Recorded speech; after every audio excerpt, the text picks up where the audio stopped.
आणि आता पुढच्या बातमीकडे वळतोय। राष्ट्रवादीचे आमदार अपात्रता प्रकरणाचा निकाल लांबणीवरती जाण्याची शक्यता आहे। विधानसभा अध्यक्ष राहुल नार्वेकर यांच्याकडून नवीन वेळापत्रक जाहीर केलं जाणार आहे आणि दोन्ही गटाची संमती घेऊन सुप्रीम कोर्टाकडे मुदतवाढीची विनंती केली जाण्याची शक्यता आहे।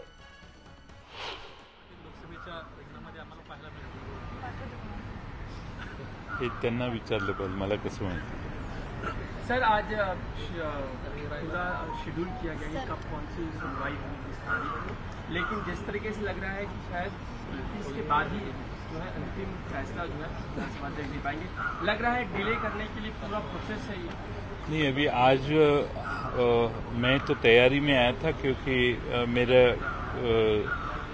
मेरा क्रॉस आज होगा ऐसी अपेक्षा थी, लेकिन सामने वाले पार्टी की तरफ से एप्लीकेशन दिया गया कि उनको हमारी जो एफिडेविट्स हमने किए हैं उसको देखने के लिए और वक्त चाहिए स्टडी करने के लिए।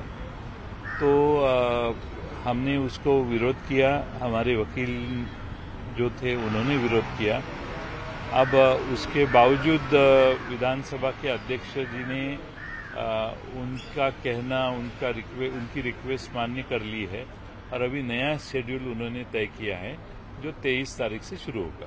23 तारीख से शेड्यूल शुरू होगा, लेकिन जिस तरीके से पहले चीजें खींची गई थी और अभी कहीं ना कहीं लोकसभा चुनाव बहुत नजदीक में है, ऐसे में आपको पूरे सब चीजों को डिले करते जाना, ये लगता है कि आपको ऐसा हो सकता है? हाँ, ऐसा है कि इसको काफी 6 महीने हुए हमारी डिफेक्शन को। हमने पिटिशन फाइल करके 6 महीने हुए।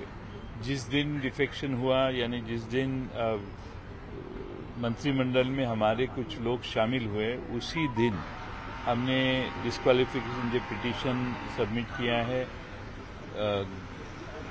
इलेक्शन कमीशन ऑफ इंडिया को, उसके बारे में इन्फॉर्म किया है और अब 6 महीने के बाद हियरिंग हो रहा है। वैसे तो हमने डिस्क्वालिफिकेशन पिटीशन जब सबमिट किया था उसी वक्त 15-20 दिन में उसके ऊपर सुनवाई होने की आवश्यकता थी। कोई बात शिवसेना की हुई है। सगळे जे पुरावे आमच्या बाजूने जे होते ते सबमिट झालेले आहेत, ते कायद्याला धरून आहेत, घटनेला धरून आहेत। जो आमचा अधिकार आहे ते सगळे आमच्या अधिकार क्षेत्रातले जी काही पुरावे असतील ते आत्ता कोर्टासमोर सबमिट झालेले आहेत। त्यामुळे त्यांनी काय सबमिट केलेले आहेत याच्यापेक्षा आम्ही जे सबमिट केलेले आहेत तेच अंतिम सत्य असणार आहे आणि तेच अंतिम सत्य आहे।